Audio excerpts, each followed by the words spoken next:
आमच्याकडे एकाचं लग्न जमत नाही, त्याला त्याच्या मित्रानं सांगितलं, म्हटलं टेन्शन घेऊ नको, मुलीकडचे जर बघायला आले ना पगार जरा वाढून सांगायचा, म्हटला मग लग्न जमतंय. मुलीच्या वडिलांनी विचारलं किती पगार आहे, त्यानं सांगितलं 1.5 लाख. मुलीचे वडील म्हटले तुझ्याकडे बघून तर वाटत नाही 1.5 लाख असेल. हे म्हणते तसं फिक्स 1.5 लाख आहे, कटिंग करून 8,000 हातात येतो म्हटलं. तुम्ही किती दिवस स्वतःला फसवणार आहात? आपल्यामध्ये प्रचंड ताकद आहे पोरांनो, फक्त मोठी स्वप्न बघायची, काहीतरी धम्माल आयुष्यात करायची, हे आज स्वतःला ठरवून सांगा. आपल्या प्रचंड ताकद आहे. आणि पोरांनो, आपण अशा भूमीमध्ये जन्माला आलो, या भूमीला छत्रपती शिवाजी राजांचा वारसा आहे. शून्यातून हिंदवी स्वराज्य निर्माण करणाऱ्या छत्रपती शिवाजी राजे तुमच्या माझ्या समोर काही आदर्श ठेवले.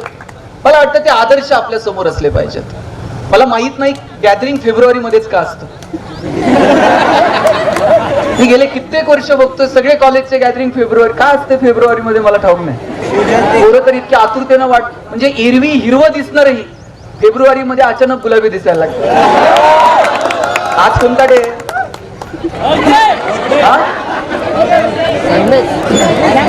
Okay okay. काल कोणता होता?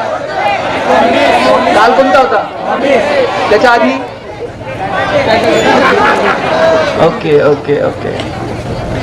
हळतेला नक्की मिठी मारा, पण घरी गेल्यानंतर आईला असा हातात हात द्या, वडिलांना छान कवटाळून मिठी मारा. आणि स्पर्श कोणतेच वाईट नसतात, त्या स्पर्शांमधली संवेदनशीलता, सात्विकता आपल्याला जपता आली पाहिजे. किती दिवस झालेत आठवून बघा बरं की आपला आपल्या आईसोबत स्पर्श नाहीये, आपला आपल्या वडिलांसोबत स्पर्श नाही. आई वडिलांसोबत स्पर्श ठेवायला काय लागतं? सकाळी घरातनं बाहेर पडलात ना किंवा आज घरी गेलात ना, तुम्ही एक प्रयोग करून बघा. आईच्या पायावर असं डोकं ठेवा, आई काळीच काढून देते, माझं आयुष्य पण तुला लागू दे म्हणते. बापाच्या पायाला फक्त हात लावून बघा, बाप असा पाठीवर थाप मारतो, पठ्ठ्या सुखात राहा म्हणतो. काय मजा आहे त्या स्पर्शामध्ये. मला वाटतं ते स्पर्श आपल्याला अनुभवता आले पाहिजे. काहीतरी प्रॉमिस डे पण असतो म्हणे.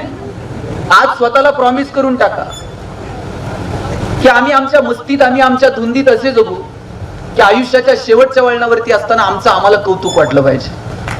स्वतःला आज प्रॉमिस करून टाका, कितीही आयुष्यात संकट आली तरी आम्ही खचून जाणार नाही, संकटाच्या समोर असं छाती काढून उभं राहू. हे प्रॉमिस तुम्हाला केलं पाहिजे. चॉकलेट डे वगैरे होतं की नाही? कॅडबरी बिटबरी सगळ्या पर्स मध्ये, सगळ्या पॉकेट मध्ये कॅडबरी सापडतात. ते तुम्हाला लहानपणी माहिती आहे, लेमन गोळी यायची, ती अशी शर्ट मध्ये गुंडाळून दातानं फोडून त्याचे 2 तुकडे करायचे आणि मग मित्राच्या समोर ठेवायचे आणि त्याला म्हणायचं दोन्ही सारखेच आहेत, घे तुला कोणती घ्यायची. काय मजा होती ना त्या गोष्टीमध्ये. मला वाटतं या सगळ्या गोष्टी तुम्हाला एखाद्या वळणावरती आठवता आल्या पाहिजेत. तारुण्य म्हणजे फक्त 60-70 किलोचं वजन, 2 पाय 2 हात, अवयवांचं पॅकेज म्हणजे तारुण्य नाहीये. तारुण्य म्हणजे ज्वलंत धमन्यांचा विरत स्पंदन, निसर्गानं माणसाला दिलेला सगळ्यात श्रेष्ठ वर. हे तारुण्य असं आहे की हेच वय उंच भरारी घ्यायचं आणि हेच वय पाय घसरण्याचं. या वयात पाय घसरू द्यायचे का या वयात उंच भरारी घ्यायची? मला वाटतं ते तुम्हाला ठरवावं लागेल. का बरं आपण मोठी स्वप्न बघायची नाही? मी आज या कॉलेजच्या गॅदरिंगच्या निमित्तानं तुम्हाला सांगेल, कॉलेजचे दिवस तर परत मिळत नाही, ते एन्जॉय करा. पण ते सगळं करत असताना मोठी स्वप्न बघा. आता सर बियाणी सर मला सांगत होते की आम्ही म्हणजे फार्मसिस्ट जे येतात ते फक्त टाय बी घालून मार्केटिंग करणं इथपर्यंत मर्यादित नाहीये. तो एक आमचा छोटासा पार्ट आहे आमच्या एज्युकेशनचा. पण आमच्यातले कित्येक मुलं उद्या पीएचडी करतील, रिसर्च अँड डेव्हलपमेंट मध्ये जातील. पोरांनो, वैद्यकीय शास्त्रामध्ये प्रचंड काम करणं गरजेचं आहे. कोरोनाच्या काळामध्ये 2 वर्षामध्ये आपण सगळ्यांनी अनुभवलं, डोळ्यांनी न दिसणार एक विषाणू, सगळं जग जागेवर थांबलं की नाही? आतापर्यंत मानव जातीचं जेवढं नुकसान युद्धांनी केलं असेल ना, त्याच्यापेक्षा कितीतरी पटीनं जास्त नुकसान हे रोगराई, वेगवेगळ्या आजारांनी मानव जातीचं नुकसान केलेलं आहे. अगदी देवीची लस ज्यानं शोधून काढली किंवा त्याला लसीचा जनक म्हणता येईल, जेनर, त्यानं लस जेव्हा निर्माण केली त्यावेळेस जगाला कळालं की अरे, अशा प्रकारच्या लसीतनं आपण फार मोठी मानवहानी थांबवू शकतो. आणि याच्या अगोदर रोगराईचा इतिहास जर तुम्ही सगळा बघितला तर चीन मध्ये मिंग राजवट होती आणि चीन मध्ये पिवळ्या तापाची साथ आली. त्या पिवळ्या तापाच्या साथीमध्ये आजूबाजूच्या टोळ्यांनी चीनवरती आक्रमण केलं आणि अख्खी मिंग राजवट उद्ध्वस्त करून टाकली. दक्षिण आफ्रिकेमध्ये जनावरांचा प्लेग आला होता, सगळी जनावरं मरून गेली. आणि काय दुरावस्था झाली ती त्यांना ठाऊक आहे. अशी कितीतरी उदाहरणं सांगता येतील. नेपोलियन युरोप पादांक्रात करायला गेला, त्यानं युरोप जिंकला. 3 लाख सैन्य घेऊन गेला होता युरोप जिंकायला. शस्त्राच्या जोरावरती त्याला युरोप जिंकता आलं, पण तिथे हिवतापाची साथ आली आणि त्या साथीमध्ये त्याचं सैन्य तिथं टिकाव धरू शकलं नाही आणि उरलेलं सैन्य घेऊन त्याला परत मायदेशी परतावं लागलं. आजवरती मानव जातीला आव्हानं देणारे अनेक रोग, अनेक आजार डोळ्यासमोर उभे आहेत. मग अशा परिस्थितीमध्ये त्यांना सामोरं जाणं, त्या परिस्थितीला सामोरं जात असताना आपलं ज्ञान आपण वापरणं, नवनवीन पोरांनी संशोधनाच्या क्षेत्रात काही भन्नाट काम करता येईल का या संदर्भानं विचार करणं, किमान मोठी स्वप्न बघणं, मला वाटतं त्याची सुरुवात इथून व्हायला हवी. आमच्या डोक्यातच नाहीये की आम्ही संशोधनात जाऊ, नवीन काय काय शोधू. आमच्या डोक्यात एकच आहे, इथून बाहेर पडलं की नोकरी लागली पाहिजे, चांगलं पॅकेज मिळालं पाहिजे. इथपर्यंतच आम्ही शिक्षणाला बघायला लागलो. का आपल्याला वाटत नाही की आपण संशोधनाच्या क्षेत्रात काहीतरी केलं पाहिजे? का आपल्याला असं वाटत नाही की आपल्या ज्ञानाचा उपयोग समाजाला झाला पाहिजे? पोरांनो, एक गोष्ट लक्षात घ्या, शिक्षण हे निवळ तुमच्या उदरनिर्वाहाचं साधन नाही. ते उदरनिर्वाहाचं साधन नक्कीच आहे, पण केवळ उदरनिर्वाहाचं साधन शिक्षण नाही, हे तुम्ही आज समजून घ्या. अरे, रस्त्यावरची जनावरं सुद्धा उपाशी मरत नाहीत रे. आपण तर माणसं आहोत. महात्मा फुले सांगायचे, आपलं ज्ञान समाजाभिमुख असलं पाहिजे. आपल्यापैकी कोणी इंजिनियर होईल, त्याला कळेल कोणत्या चौकात किती रुपयानं प्लॉट घ्यायचा, कशी बिल्डिंग बांधायची, किती FSI, किती TDR. पण त्याला कळलं पाहिजे, पालिकेच्या रस्त्याचं काम सुरू असताना 2 मिनिट मी रस्त्यावरती थांबावं, पालिकेच्या इंजिनियरला विचारावं, जरा एस्टिमेट दाखव, मला पण थोडंफार कळतं. तुमचं ज्ञान समाजाभिमुख असलं पाहिजे. आपल्यापैकी कोणी डॉक्टर होतील, त्याला कळेल हॉस्पिटल कसं टाकायचं, किती रुपये खर्च करायचे, बँकेचा हप्ता कसा फेडायचा. पण त्याला असंही वाटलं पाहिजे की कधीतरी मी प्राथमिक आरोग्य केंद्रात जावं, तिथल्या डॉक्टर सोबत बोलावं. औषध निर्माण शास्त्रामध्ये काम करत असताना आपल्याला कळेल आम्ही कोणत्या कंपनीत काम करावं, कसं मार्केटिंग करावं, कसं टार्गेट अचीव्ह करावं. पण आपल्याला हेही कळलं पाहिजे जगभरात या क्षेत्रामध्ये नवनवीन संशोधन काय सुरू आहेत आणि आम्ही नव्यानं यात काय केलं पाहिजे. जोपर्यंत तुमचं ज्ञान समाजाभिमुख नाही, तोपर्यंत त्या ज्ञानाची किंमत काय? आपलं ज्ञान समाजासाठी वापरता येईल का? मला वाटतं याचा विचार पोरांनो आजपासून करा. आपल्या डोक्यात जे ना नोकरी नोकरी नोकरी, नोकऱ्या तर करा रे बाबांनो, पण त्याच्या पलीकडे जाऊन शिक्षणाकडे बघता येईल का? मला वाटतं हा विचार आपल्या मनात असला पाहिजे. का आपल्या पोरांना वाटत नाही आपण उद्योगात यावं, व्यवसायात यावं, व्यापारात यावं? आपल्या डोक्यात एकच आहे, नोकरी करा. काय परिस्थिती आज महाराष्ट्राची सगळ्या उद्योग व्यवसायाच्या संदर्भानं? साहेब, टायरवाले केरळचे, किराणा व्यवसायात पटेल, हार्डवेअरची दुकानं बोरींची, बांधकाम व्यवसायात UPचे लोक, गवंडी सगळे बिहारचे, सुधार कामात राजस्थानी, हॉटेल सगळी दक्षिणात्यांकडे, चायनीजच्या गाड्या पूर्वांचलचे तरुण चालवतात. बरं, चला, संविधानानं त्यांना अधिकार दिलाय, कुठेही जातील, कष्ट करतील, पोट भरतील, त्यांचा अधिकार आहे. आपण कुठे आहोत? आपल्या डोक्यात एकच आहे, नोकरी लागली पाहिजे. काय त्या नोकरीत राम आहे? बरं, नोकऱ्या करायच्या, जरा मोठा विचार करूयात, काहीतरी वेगळं करूयात. मोठी स्वप्न बघायची ताकद मला वाटतं याच वयामध्ये आपल्यामध्ये आली पाहिजे. मला त्या अमिताभ बच्चनचा हेवा वाटतो. आज वय किती पोरांनो अमिताभचं? 80-82 वय. आकाशवाणीमध्ये तुम्ही पोरांनो आता जसं निवेदन करत होतात ना ताई, असं निवेदक पदाच्या नोकरीसाठी अमिताभ आकाशवाणीला इंटरव्ह्यूला गेले होते आणि आवाज चांगला नाही म्हणून अमिताभची नोकरी नाकारली. आणि त्याच आवाजाच्या जोरावर अमिताभ आज बॉलिवूडचा शहनशाह आहे. कोरोनाच्या काळात कुणीच कुणाशी बोलायला तयार नव्हतं. फोन लावल्यावर कुणाचा आवाज ऐकायला यायचा? आता याच्यापेक्षा काय करिअर असते मला सांगा. आजही तुम्ही टीव्ही लावा, 10 मिनिटाला अमिताभ टीव्हीवर आहे की नाही? कोण बनेगा करोडपती मधून पैसे कमवायला लावताय. मिळवलेल्या पैशातून कल्याण ज्वेलर्स मध्ये जाऊन सोनं खरेदी करायला सांगताय. खरेदी केलेलं सोनं परत मुथूट फायनान्स मध्ये ठेवून कर्जही तेच काढायला लावताय. बरं, एवढंच नाही, कर्जाचे हप्ते फेडताना आले तर नवरत्न तेल पण त्याच्याकडेच आहे. थंडा थंडा कुल कुठं नाही अमिताभ. का आम्ही उद्योग व्यवसाय बरं बघा, 93-95 ला आम्ही गॅट करार स्वीकारला, खुलं आर्थिक धोरण स्वीकारलं.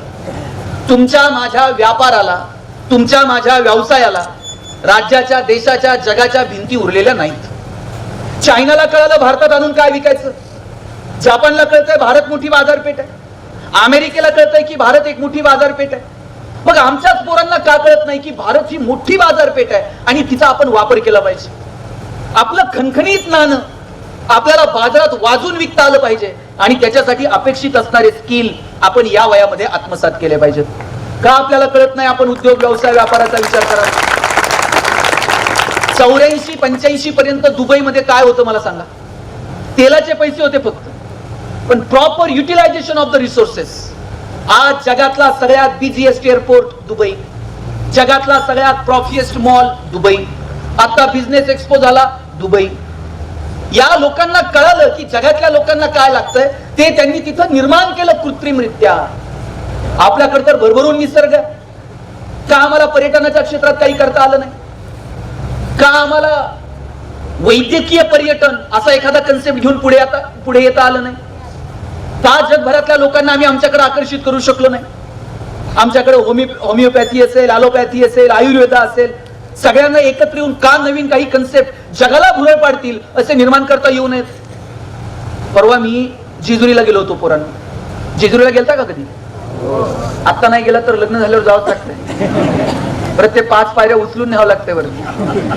मी दुबईला गेलो होतो. 4-5 MBA चे पोरं पुरी तिथे आलेले, MBA झालेले, आणि ते जेजुरी गडाचे फोटो काढत होते. मी विचारलं काय करता रे फोटो काढून? ते म्हणले दादा किती दिवस बॅनर लावायचे, चलो दुबई चलो सिंगापूर.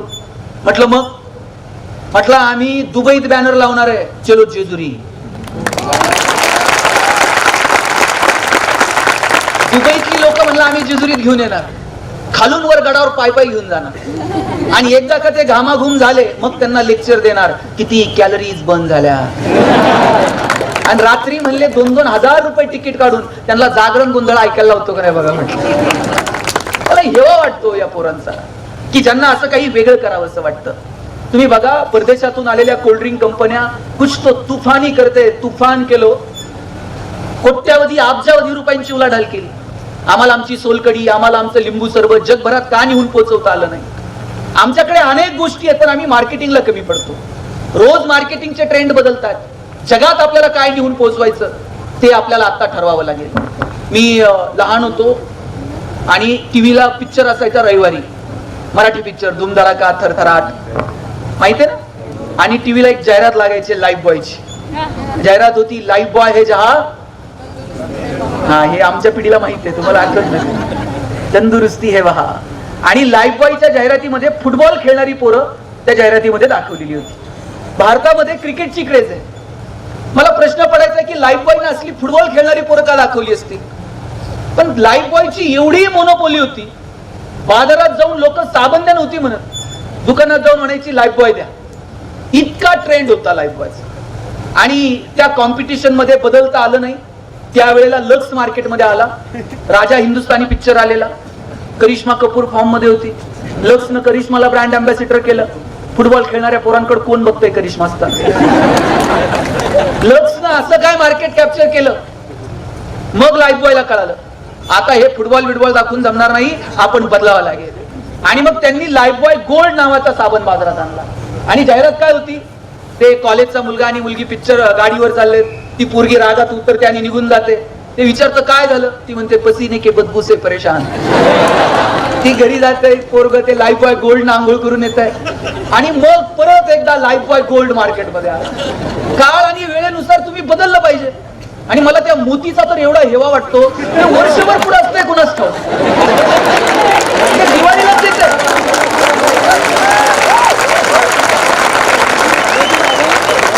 त्याने ठरवून घेतलंय वर्षभर प्रोडक्शन करायचं आणि दिवाळीला दार वाजवायचं. आपण आपल्या स्ट्रेंथ, आपल्या विकनेस आपल्याला ओळखता आल्या पाहिजे. आणि कॉलेजचेच दिवस आहे ना, इथे आपल्याला आपल्या स्ट्रेंथ ओळखता येतात, आपले विकनेस ओळखता येतात. धमाल करा, गॅदरिंग बिदरिंगचा माहोल तर आहे ना, मस्त एन्जॉय करायचा. हेच दिवस आहेत. आपल्याला कोण नंतर नाचू देतो? आता मला कितीही वाटलं इथं नाचावं गावं, येत नाही ती गोष्ट सोडा. पण कितीही ठरवलं तर आता शक्य आहे का? आता वेळ निघून गेली, कॉलेजचे दिवस गेले, परत ते कधीच मिळत नाही. गायला गळा लागतो, माझ्याकडे नरडे आहे. मजा घ्या आता या दिवसांची. मी गंमत सांगतो, आता गॅदरिंगचे दिवस आठवले मला कॉलेजचे. मी पुण्यात गेलो शिकायला. मी MBA ला ऍडमिशन घेतलं आणि मला टाईची नॉट बांधता यायची नाही, आजही येत नाही. मी शूज घालून कॉलेजला जायचं म्हटलं तर मला आवडायचं नाही. मी चप्पल घालून कॉलेजला जायचं. मी कितीतरी वेळा फाईन भरलेला आहे की शूज घालून तू कॉलेजला आला नाही म्हणून. आणि गॅदरिंग होतं. गॅदरिंगला मला सरांनी विचारलं, गणेश तू गॅदरिंग मध्ये पार्टिसिपेट होणार का? मी म्हटलं हो होणार. म्हटलं तू काय करणार? आता हे दोघं जण जसं सूत्रसंचालन करत होते, म्हटलं मी तसंच सूत्रसंचालन करतो कार्यक्रमाचं. सरांनी मला विचारलं तू MBA कशात करणार आहेस? मी म्हटलं मी ह्युमन रिसोर्स मॅनेजमेंट मध्ये MBA करणार आहे. सर म्हटले ज्याला ह्युमन रिसोर्स मध्ये MBA करायचंय त्यांना अशी इंडिव्हिज्युअल ऍक्टिव्हिटी करू नये, त्यांना ग्रुप ऍक्टिव्हिटी करावी. 10-20 पोरांना गोळा करावं, त्यांच्या स्ट्रेंथ विकनेस ओळखाव्यात, त्यांचं सॉर्ट अनालिसिस करावं, त्यांना कुठं ऑपॉर्च्युनिटी द्यायची ते ठरवावं आणि नेतृत्व करावं, ज्याला ह्युमन रिसोर्स मध्ये MBA करायचं. आता ग्रुप ऍक्टिव्हिटी काय करणार? मी मगाशीच सांगितलं, नाचता येत नाही, गाता येत नाही, बोलण्याच्या जवळचा प्रांत जरा नाटकाचा प्रांत आहे. मग मी नाटक करायचं ठरवलं. मी नाटक लिहायला घेतलं. 10 दिवस माझ्याकडनं नाटक लिहून झालं नाही. आमच्याकडे एक बीडचा पोरगा होता, म्हणला दादा तू नाटक लिहायच्या फंदात पडू नको. म्हटलं काय? म्हटलं आपण पुण्यात आहोत, इथं म्हटलं कंटेंट पेक्षा ग्रामर महत्वाचं आहे. बाणातला न कन्नळातला न, तू लिहायच्या काय फंदात पडू नको म्हटलं. म्हटलं मग काय करायचं? म्हटलं पुरातन काळातली कथा शोधायची, त्याच्यात कॅरेक्टर ढकलून द्यायची. म्हटलं यानं काय होतं? म्हटलं कोण आपल्या अंगावर येत नाही. कुणी जर विचारलं ना हा डायलॉग असा कसा, त्यानं म्हणते जा व्यासांना विचार, वाल्मिकीला विचार, आपल्यावर येत नाही. म्हटलं सोपं काम आहे. मग आम्ही महाभारतातला प्रसंग निवडला, द्रौपदीचं वस्त्रहरण. आता या मेन रोल, मेन कॅरेक्टर मध्ये द्रौपदी आहे. आम्हाला द्रौपदीचा रोल करायला मुलगी पाहिजे होती. मी जरा बोलणारा, वर्गातल्या 5-6 पोरांना घ्यायचो.